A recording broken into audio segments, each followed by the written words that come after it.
Good morning students. मेरा नाम है अशोक गुप्ता। मेरे यूट्यूब चैनल पर आप सभी का स्वागत है। आज मैं लेकर आया हूं लेक्चर 54 और बच्चों आज की क्लास में हम एक्सरसाइज 1.2 करेंगे। बेटा मैंने नंबर सिस्टम्स के बारे में एक्सरसाइज 1.1 में सब कुछ आपको समझा दिया था, तो अगर आपने वो वीडियो मेरी नहीं देखी है तो आप उसको देख लीजिएगा। अब हम स्टार्ट करते हैं एक्सरसाइज 1.2। इसमें पहला क्वेश्चन है ट्रू और फॉल्स, जस्टिफाई योर आंसर। तो यहाँ हमें कुछ स्टेटमेंट्स गिवन है। सबसे पहले हमने बताना है ट्रू है या फॉल्स है, और फिर साथ में हमने जो हमारा आंसर होगा उसका रीजन देना है, उसकी जस्टिफिकेशन करनी है। फर्स्ट पार्ट है every irrational number is a real number, कि सभी इरेशनल नंबर क्या रियल नंबर होते हैं। तो स्टूडेंट्स मैंने आपको नंबर सिस्टम्स में real numbers, rational numbers, irrational numbers, इन सभी के बारे में बता दिया है। तो बेटा जो रियल नंबर होते हैं, real numbers are the collection of rational and irrational numbers, यानी कि रैशनल और इरेशनल नंबर्स का जो कलेक्शन है उससे क्या बनते हैं, रियल नंबर्स। तो इसने कहा है every irrational number is a real number, तो बेटा इसका आंसर होगा ट्रू, क्योंकि सभी इरेशनल नंबर हमेशा रियल नंबर होंगे। लेकिन यह ध्यान रखना बेटा कि सभी रियल नंबर इरेशनल नहीं होंगे। अब है second part, every point on the number line is of the form square root of m where m is a natural number. ये कहता है कि हमारे पास एक नंबर लाइन है, नंबर लाइन पे जितने भी पॉइंट है, जैसे मैंने यहाँ कुछ पॉइंट मार्क किए हैं 0, 1, 2, 3, 4, ऐसे नेगेटिव -1, -2, -3, तो ये जितने भी पॉइंट है क्या ये इस फॉर्म के होंगे, अंडर रूट m, और यहां पर जो m है वो क्या होगा, नेचुरल नंबर। तो कहने का मतलब क्या है बच्चों, अगर हम नेचुरल नंबर लेकर चले और उसका रूट कर दे तो क्या हमें ये सभी नंबर्स मिल जाएंगे, चाहे वो पॉजिटिव है, जीरो है या फिर नेगेटिव है। तो ये हमने बताना है। तो देखिए स्टूडेंट्स, नेचुरल नंबर का अगर हम स्क्वायर रूट करें, जैसे देखिए नेचुरल नंबर क्या होता है, 1 से स्टार्ट होते हैं, तो 1 का स्क्वायर रूट क्या होता है, 1। अगर मैं यहां बात करूं स्क्वेयर रूट ऑफ 4, तो स्टूडेंट्स देखिए 4 का जो स्क्वेयर रूट है वो क्या होता है, 2। स्क्वेयर रूट ऑफ 9, तो ये क्या होता है, 3। बेटा एक तो आपने ध्यान रखना है, अगर हम नेचुरल नंबर लेंगे तो उसका जो स्क्वेयर रूट होगा वो हमेशा पॉजिटिव होगा। तो देखिए अभी ये जो पॉइंट है 1, 2, 3 ये सभी हमें मिल रहे हैं। ऐसे ही अगर मैं रूट 16 करूंगा तो उससे मेरे पास क्या आएगा, 4। रूट 25 करूंगा तो क्या आएगा, 5। तो ये सभी के सभी मैंने लिए हैं नेचुरल नंबर, और नेचुरल नंबर का मैंने किया स्क्वेयर रूट। तो स्क्वेयर रूट करने के बाद मेरे पास देखिए ये पॉइंट आ रहे हैं, ये नंबर आ रहे हैं 1, 2, 3, 4, 5, जो सभी क्या है, पॉजिटिव नंबर। तो बेटा ये जो हमारे पॉजिटिव नंबर है 1, 2, 3, 4, 5, या बीच में और जो भी नंबर बच गए तो वो तो सभी आ जाएंगे, लेकिन जो ये नेगेटिव नंबर है, नेगेटिव इंटीजर है, -1, -2, -3, वो कभी नहीं आएंगे। तो इसका रीजन यही है, पहले तो हम लिखेंगे फॉल्स, कि ऐसा पॉसिबल नहीं है। अब इसका जो रीजन होगा वो क्या होगा, negative numbers can not be the square root of any natural number, कि जो नेचुरल नंबर्स का स्क्वेयर रूट है वो कभी भी नेगेटिव नंबर्स नहीं हो सकता। तो बेटा ये आपने ध्यान रखना है। तो ये था आपका सेकंड पार्ट। उसके बाद है part number third. Part number third में है every real number is an irrational number, क्या सभी रियल नंबर इरेशनल होते हैं। तो बेटा ये चीज फॉल्स है, क्योंकि जो रियल नंबर है उसमें रैशनल भी होते हैं और इरेशनल भी। तो इसने कहा है क्या सभी रियल नंबर इरेशनल होंगे, तो ऐसा नहीं है, रियल नंबर्स रैशनल भी हो सकते हैं और इरेशनल भी। तो इसका आएगा फॉल्स। रीजन क्या है, रियल नंबर्स में बी रैशनल और इरेशनल नंबर। क्वेश्चन नंबर 2 है are the square roots of all positive integers irrational. ये हमसे पूछ रहा है क्या सभी पॉजिटिव इंटीजर्स का जो स्क्वेयर रूट है वो इरेशनल होता है। If not give an example of the square root of a number that is a rational number. अगर ऐसा नहीं है तो हमने कोई भी एक ऐसा एग्जांपल देना है जिसे रूट करने के बाद क्या आ जाए, रैशनल नंबर आ जाए। तो बेटा देखिए पहले इसने क्वेश्चन पूछा है क्या सभी पॉजिटिव इंटीजर्स का स्क्वेयर रूट इरेशनल होगा, तो बेटा इसका आंसर आएगा no. The square roots of पहले हमें ये लाइन यहाँ पर लिखकर दिखाएंगे, the square roots of all positive integers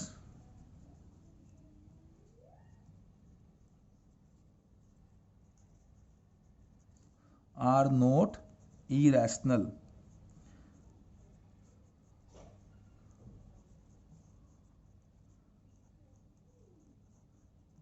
देखिए स्टूडेंट्स, मैंने आपको बताया था अगर हम स्क्वायर रूट की बात करें तो स्क्वायर रूट में जो भी हम वैल्यू लिखते हैं अगर वो परफेक्ट स्क्वायर होते हैं तो वो तो होते हैं रैशनल, अगर वो परफेक्ट स्क्वायर ना हो तो वो क्या होते हैं, इरेशनल।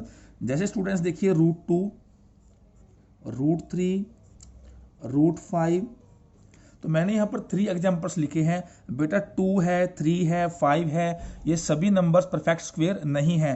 तो ये जो नंबर होंगे ये तो सभी क्या होंगे, इरेशनल, इरेशनल नंबर। बट हमेशा ऐसे नहीं होगा बेटा। देखिए अभी जो एग्जाम्पल लिए थे हमने वो लिए थे जो परफेक्ट स्क्वायर नहीं है।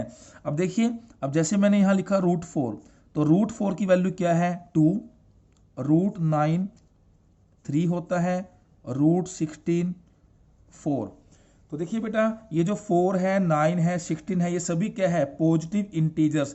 तो इनका जो हमने स्क्वायर रूट किया है तो ये जो 2, 3, 4 आया है ये इरेशनल नहीं है, ये सभी क्या है, रैशनल, रैशनल नंबर। तो यही हमसे क्वेश्चन में पूछा गया था, क्या पॉजिटिव इंटीजर्स का जो स्क्वायर रूट है क्या वो हमेशा इरेशनल होगा। तो हमने दिखा दिया ऐसा नहीं होगा। देखिए यहाँ इरेशनल आ रहा है लेकिन कुछ नंबर्स पे ये रैशनल आ रहा है, तो ये आपने ध्यान रखना है। तो इसीलिए इसका जो आंसर है वो क्या हो जाएगा, नो। स्टूडेंट्स अब हम देखेंगे क्वेश्चन नंबर 3, और ये क्वेश्चन बच्चों इस पूरे चैप्टर का इंपॉर्टेंट क्वेश्चन है। So how √5 can be represented on the number line. तो हमने इसमें ये दिखाना है कि नंबर लाइन पर हम √5 को कैसे रिप्रेजेंट करेंगे। तो बेटा जो √5 है ये एक इरेशनल नंबर है, तो ध्यान रहे नंबर लाइन पर हम रैशनल और इरेशनल नंबर दोनों को रिप्रेजेंट कर सकते हैं। तो बेटा √5 को रिप्रेजेंट करने के लिए हम पाइथागोरस रूल का यूज करेंगे। तो देखिए स्टूडेंट्स, इसके लिए हम सबसे पहले क्या करेंगे, जो √5 है बेटा, जो 5 है इसको हम स्प्लिट करेंगे 2 पार्ट्स में, 4 + 1, बिकॉज 4 + 1 = 5। अब आपने क्या करना है, देखिए जो 4 है, 4 हमारा होता है 2 का स्क्वायर, तो 4 इज स्क्वायर ऑफ 2, और 1 भी क्या होता है, स्क्वायर ऑफ 1, और यहां पर क्या होगा, स्क्वायर रूट। तो हमने सबसे पहले क्या किया, 5 को 2 पार्ट्स में स्प्लिट कर लिया, 4 + 1, 4 को लिखा 2 स्क्वायर प्लस और 1 को लिखा 1 स्क्वायर। अब हम इसे इसकी हेल्प से नंबर लाइन पर शो करेंगे। तो इस क्वेश्चन को स्टूडेंट्स आपने बिल्कुल ध्यान से देखना है। तो देखिए सबसे पहले हम इसमें एक नंबर लाइन लगाएंगे, और बेटा इसके लिए आपने कंपास पेंसिल का यूज करना है। तो सबसे पहले हम एक नंबर लाइन लगाएंगे,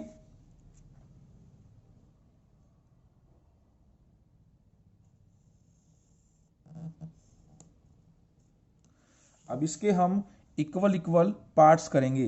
तो बेटा देखिए जो हम ये इक्वल इक्वल इसको डिवाइड करेंगे उसमें आप जो गैप है वो कितना भी ले सकते हैं। जैसे आपकी जो प्रोटेक्टर है या स्केल है उसमें 1 सेंटीमीटर का गैप बना होता है, आप चाहे तो उसे 2 सेंटीमीटर भी ले सकते हैं, लेकिन जो हम इसकी डिवीजन करेंगे वो क्या होगी, बिल्कुल इक्वल होगी। तो स्टूडेंट्स इस नंबर लाइन को मैं इक्वल इक्वल पार्ट्स में डिवाइड कर लेता हूं।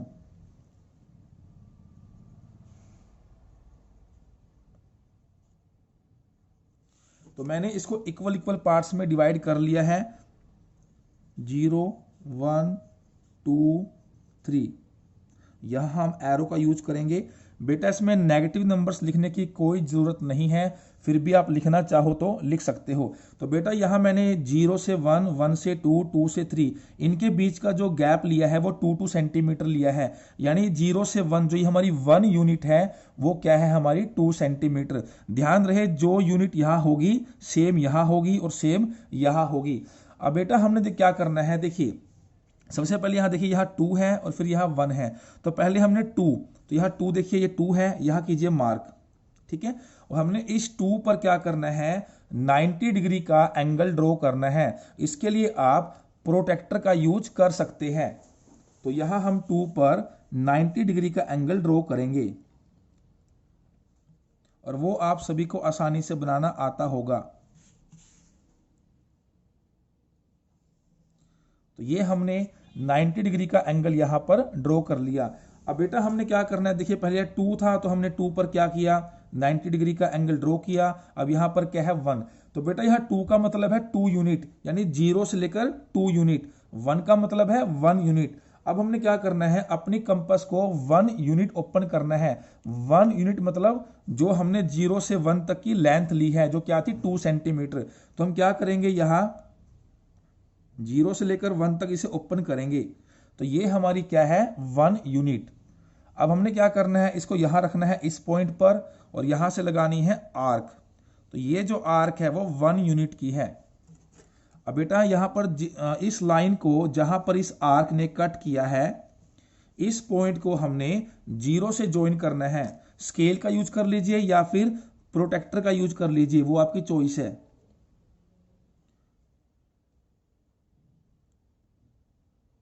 तो ये हमने इसको ज्वाइन किया। तो स्टूडेंट्स देखिए, आप इस पॉइंट को कुछ नेम दीजिए। जैसे मान लीजिए इस पॉइंट का नेम है M। तो स्टूडेंट्स ये जो 0 से लेकर M, ये जो आपकी लेंथ आई है ये आपकी √5 है। इसे हम लिखेंगे √5। और यहां हमने 90 डिग्री का एंगल ड्रॉ किया था तो यहां हम ये सिंबल लगा देंगे। अब आपने क्या करना है स्टूडेंट्स, अपनी कंपास को 0 से लेकर M तक ओपन करना है, 0 to M। तो ये हमने इसको ओपन कर लिया। देखिए ओपन करने के बाद आपने इसमें आगे आर्क लगानी है इस तरीके से।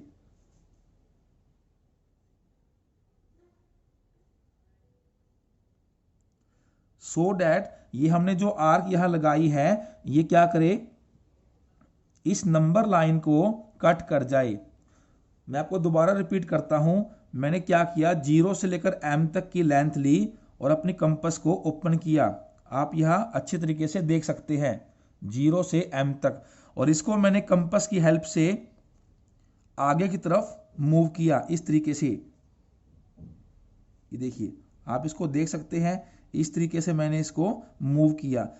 इसको तब तक मूव किया जब तक ये इस नंबर लाइन को कट ना करे। तो इस पॉइंट पर इसने नंबर लाइन को कट किया है। तो यहां हमने एक पॉइंट बना दिया है। हम इस पॉइंट को नेम देते हैं, मान लीजिए ये पॉइंट क्या है, ए। तो स्टूडेंट्स ये जो पॉइंट ए होगा ये इस नंबर लाइन पर √5 की वैल्यू को रिप्रेजेंट करेगा।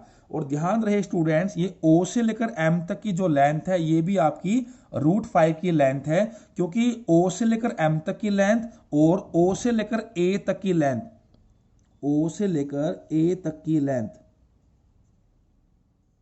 ये बिल्कुल आपकी सेम होगी, क्योंकि ये हमारा सेंटर है और जितनी हमने कंपास ओपन की है ये हमारी क्या है, रेडियस। तो ये ध्यान रखना है O से M और O से A ये दोनों लेंथ क्या होगी आपकी इक्वल, जो किसको रिप्रेजेंट करेगी, √5 की वैल्यू को। तो बेटा ये था हमारा √5 कि कैसे इसको नंबर लाइन पर रिप्रेजेंट करते हैं। और यहां बेटा हम एक लाइन लिखेंगे कि जो A है इसने नंबर लाइन पर किसको रिप्रेजेंट किया, √5 को। यह लिखेंगे the point A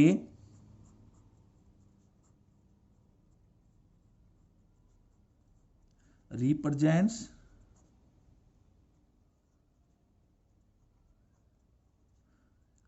√5 on the number line।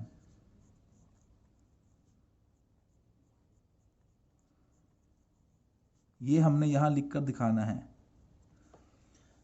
अब स्टूडेंट्स देखिए, अब मैं आपको बताता हूं, देखिए जो हमने इसको रिप्रेजेंट किया है तो इसका मतलब क्या है, हमने यहाँ पर क्या शो किया है। तो स्टूडेंट्स देखिए √5 की जो वैल्यू है, देखिए बेटा आप 8th क्लास में स्क्वेयर और स्क्वेयर रूट सीख चुके हैं। देखिए स्टूडेंट्स, जो √4 है, √4 की जो वैल्यू है वो कितनी होती है, 2 होती है। यानी अगर मैं नंबर लाइन पर इसी मेथड से √4 को रिप्रेजेंट करता तो वो कहां पर कट करता, एग्जैक्ट 2 पर। लेकिन यहां पर क्या है, √5। तो बेटा देखिए, अगर √4 की वैल्यू 2 है तो √5 की वैल्यू थोड़ी 2 से ज्यादा होगी। वैसे इसकी जो एग्जैक्ट वैल्यू होती है वो 2.236 अप्रोक्सीमेटली होती है। तो बेटा ये ध्यान रहे, इसका मतलब है कि √4 है तो 2 है, √5 है तो थोड़ा 2 से ज्यादा है। तो देखिए हमने जब इसको आगे मूव किया तो इसने कहाँ कट किया, थोड़ा सा 2 से आगे कट किया। अगर मैं यहाँ √6 लेता तो थोड़ा और आगे मूव हो जाता, √7 लेता तो थोड़ा और आगे मूव हो जाता। तो ये हमारा इसका मीनिंग है, ये आपने ध्यान रखना है। अब बेटा मैंने कहा था कि हमने इसके अंदर पाइथागोरस रूल को यूज किया था, तो हम उसको वेरीफाई कर लेते हैं। तो बेटा देखिए, हमारे पास जो राइट एंगल ट्रायंगल होती है, ये आपने 7th क्लास 8th क्लास में किए होंगे। राइट एंगल ट्रायंगल में क्या होता है, इसको बोलते हैं हाइपोटेन्यूज, इसको बोलते हैं बेस और इसको बोलते हैं परपेंडिकुलर। तो हमारे पास देखिए, आप ये जो ट्रायंगल बनी है ये भी क्या है, हमारी राइट एंगल ट्रायंगल। तो यहां पर क्या है, √5। ये जो बेस है 0 से लेकर 2 तक। तो बेटा देखिए, यहां से लेकर यहां तक जो बेस है, इसकी जो लेंथ थी वो कितनी थी, 2 यूनिट। तो यहां लिखेंगे 2। और ये बेटा जो परपेंडिकुलर था यहां से लेकर यहां तक, ये हमने कितना कट किया था, 1 यूनिट। तो ये क्या है, 1। तो हमारे पास जो पाइथागोरस रूल होता है वो क्या होता है, hypotenuse square is equal to base square plus perpendicular square. तो हम इसको यहाँ वेरीफाई करते हैं। देखिए स्टूडेंट्स, जो हाइपोटेन्यूज है वो कितना है, √5। अब यहाँ स्क्वेयर कर दीजिए। बेस कितना है, 2 स्क्वेयर। परपेंडिकुलर क्या है, 1 स्क्वेयर। बेटा स्क्वेयर रूट के ऊपर अगर स्क्वेयर आ जाए तो वो कैंसल आउट हो जाते हैं, ध्यान रखिए। स्क्वेयर रूट के ऊपर स्क्वेयर आ जाए तो वो हमेशा क्या होगा, कैंसल आउट। तो यहाँ क्या बचा, 5। 2 स्क्वेयर 4 होगा और 1 स्क्वेयर 1। तो यहाँ तो 5 है, 4 + 1 5। तो बेटा ये हमारी हो गई वेरिफिकेशन। तो स्टूडेंट्स ये था हमारा क्वेश्चन नंबर 3। स्टूडेंट्स अब हमारा क्वेश्चन नंबर 4 है, ये है क्लासरूम एक्टिविटी। बेटा ये सिर्फ समझने के लिए है, आप चाहे तो इसे फेयर में ना भी करें, तो वो आपकी चॉइस है। देखिए यहाँ जो एक्टिविटी है, इसका जो टॉपिक है, नेम है, वो है constructing the square root spiral. आपने स्क्वेयर रूट का स्पाइरल बनाना है, जैसे आपको साइड में दिखाया हुआ है। तो देखिए बेटा पहले समझते हैं स्टेटमेंट क्या है। Take a large sheet of paper and construct the square root spiral in the following fashion. कि जैसा इन्होंने हमें इंडिकेट किया है वैसे हमें स्पाइरल बनाना है, किसका, स्क्वेयर रूट का। Start with the point O, ये कहते हैं पॉइंट O से शुरू कीजिए and draw a line segment OP1 of unit length. Unit length का मतलब है बच्चों, आप चाहे तो उसे 1 यूनिट, यानी 1 यूनिट मतलब 1 सेंटीमीटर मान लीजिए, 1 यूनिट मतलब 2 सेंटीमीटर मान लीजिए, वो आपकी चॉइस है। तो यूनिट लेंथ हमने लेनी है। Draw a line segment P1 P2 perpendicular to OP1 of unit length. Now draw a line segment P2 P3 perpendicular to OP2। Then draw a line segment P3 P4 perpendicular to OP3। बेटा देखिए, जब आप इसे पढ़ेंगे तो आपको पढ़ने में काफ़ी कंफ्यूजिंग लगेगा, लेकिन जब मैं इसे ड्रॉ करके दिखाऊंगा तो आपको काफ़ी इजी लगेगा। फिर कहता है continuing in this manner you can get the line segment Pn-1 Pn by drawing a line segment of unit length perpendicular to OPn-1. In this manner you will have created the points P2 P3 Pn and joined them to create a beautiful spiral depicting √2 √3 √4 and so on। तो students अब मैं आपको बताऊंगा इसको आपने कैसे बनाना है। तो ये तो हमारी स्टेटमेंट थी। तो इसके लिए सबसे पहले तो स्टूडेंट्स आपने एक नंबर लाइन ड्रॉ करनी है, जैसे मैंने क्वेश्चन नंबर 3 में किया था। मैंने जो 1 यूनिट थी वो 2 सेंटीमीटर ली थी, सेम मैंने यहाँ पर किया है। तो बेटा स्पाइरल बनाने के लिए सबसे पहले हम बनाते हैं √2। तो पहले हमारा बनेगा √2। तो उसने कहा था पहले O से स्टार्ट कीजिए और एक लेंथ लीजिए OP1। तो मान लीजिए ये जो पॉइंट है इसका नाम है P1। ये हमारा O है जो 0 को रिप्रेजेंट करता है, 1 2 3। तो यहां हमने एक लेंथ ली है O से लेकर P1। तो बेटा ये जो लेंथ है वो कितनी है, 1 यूनिट। तो ये क्या है, 1 यूनिट। अब हमने क्या करना है, इस P1 के ऊपर परपेंडिकुलर ड्रॉ करना है। उसके लिए आप प्रोटेक्टर की हेल्प ले सकते हैं। तो यहां पर हम परपेंडिकुलर ड्रॉ करेंगे।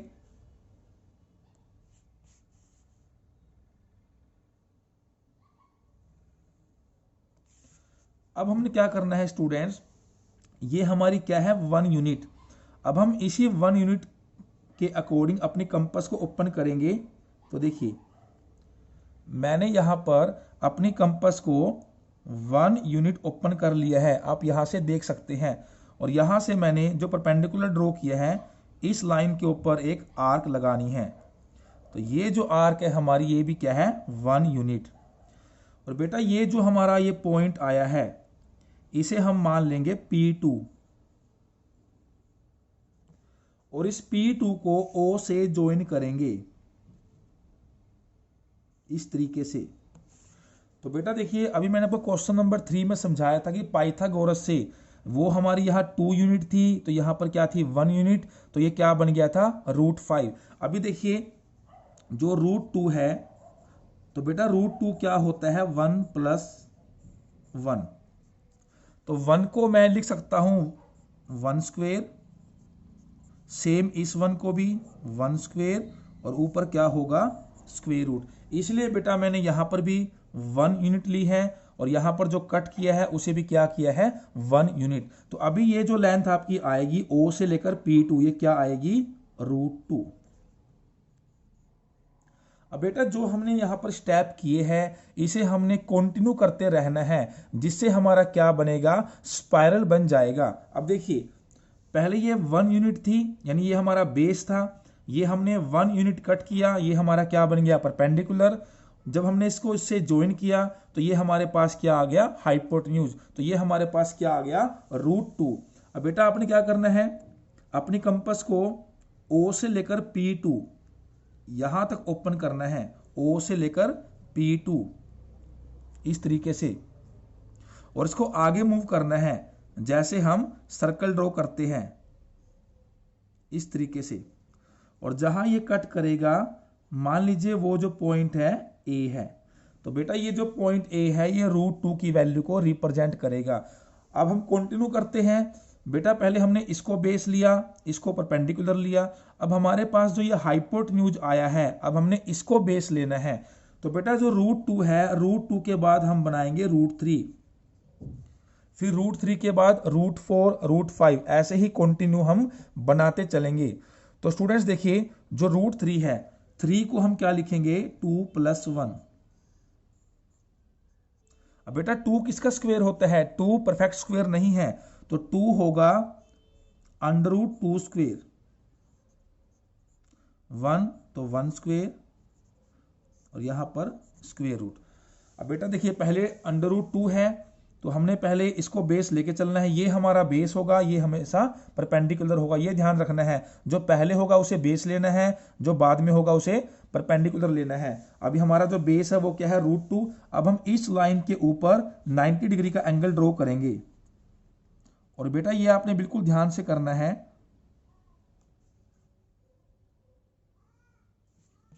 तो यहां हम 90 डिग्री का एंगल ड्रॉ कर लेते हैं। फिर हमने वही करना है, परपेंडिकुलर क्या है, 1। तो 1 यूनिट हम इसको ओपन कर लेंगे। ये हमने इसे ओपन किया और यहां पे रखेंगे। पहले हमने इसको यहां रखा था, यहां से कट किया था। अब यहां रखेंगे और यहां से कट करेंगे। देखिए स्टूडेंट्स हमने स्टार्टिंग की थी P1 से, फिर हमारा क्या आया, P2। अब इसे हम नाम देंगे P3। फिर हमने इसको O से ज्वाइन किया था, सेम प्रोसेस आपने फॉलो करना है। हम इसको O से ज्वाइन करेंगे। तो देखिए ये 1 था, ये 1 था, तो √2 आया। ये √2 है, ये 1 है, तो क्या आएगा, √3। और ये क्या है आपका परपेंडिकुलर। फिर हम क्या करेंगे, पहले हमने अपने कंपास को O से लेकर P2 तक ओपन किया था, अब O से लेकर P3 तक ओपन करेंगे। आप इसको देख सकते हैं ध्यान से, O से लेकर P3 तक, और इसको आगे की तरफ जैसे सर्कल ड्रॉ करते हैं ऐसे मूव करेंगे। तो जिस पॉइंट पे इसने कट किया उसे हम मान लेते हैं पॉइंट बी। तो ये जो पॉइंट बी है ये √3 की वैल्यू को रिप्रेजेंट करेगा। तो बेटा देखिए धीरे धीरे स्पाइरल हमारा बन रहा है। अब हम क्या बनाएंगे, √4, फिर हम बनाएंगे √5। तो √4 के लिए हमें क्या चाहिए, 3, इसको लिखेंगे 3 + 1, और 3 होगा √3² + 1²। इसको इस तरीके से लिखेंगे। अब सेम स्टेप्स को हमने फॉलो करना है। पहले हमने √2 को बेस लिया, 1 यूनिट यहां पर कट किया। अब हम √3 को बेस लेंगे और यहां पर 90 डिग्री का एंगल बनाएंगे और 1 यूनिट कट करेंगे। तो पहले हम यहां पर 90 डिग्री का एंगल ड्रॉ कर लेते हैं।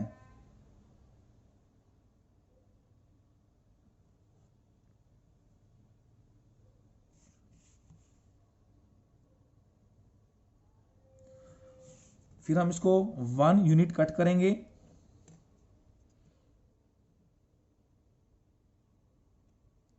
तो यहां से हमने इसको कट किया, फिर इसको O से ज्वाइन करेंगे। ये हमने ज्वाइन किया, तो ये है परपेंडिकुलर, ये है 1 यूनिट, तो ये क्या आएगा, √4। फिर बेटा अब देखिए P1 P2 P3, यहां इसका नाम रखेंगे P4।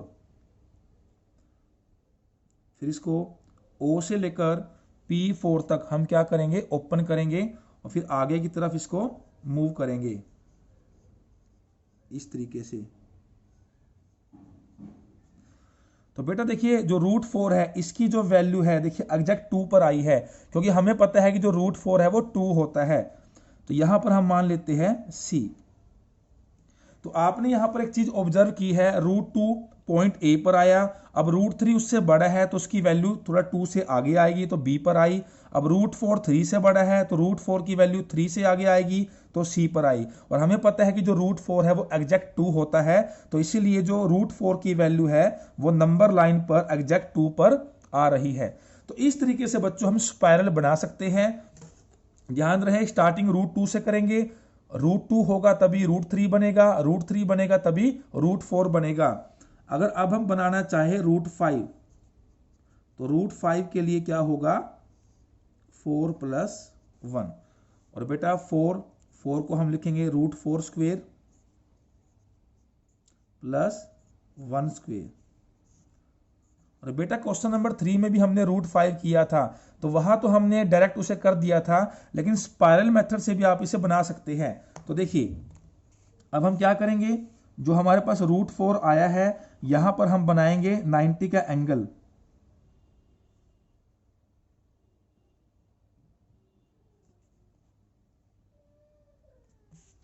अब इसे ज्वाइन करेंगे,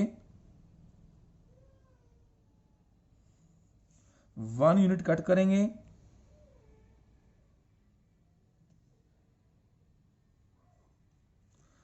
P3 P4 इसे हम मान लेंगे P5।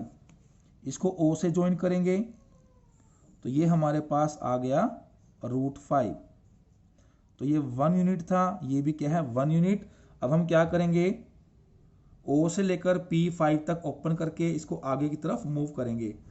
तो स्टूडेंट्स इसकी जो वैल्यू है 2 से थोड़ा आगे की तरफ कट करेगी। तो देखिए मान लीजिए ये जो पॉइंट है आपका क्या है, D है। तो इस तरीके से बच्चों जितना चाहे हम इसको आगे एक्सटेंड कर सकते हैं, √6 √7 हम इसमें आसानी से बना सकते हैं। इसको हम बोलते हैं स्क्वेयर रूट स्पाइरल।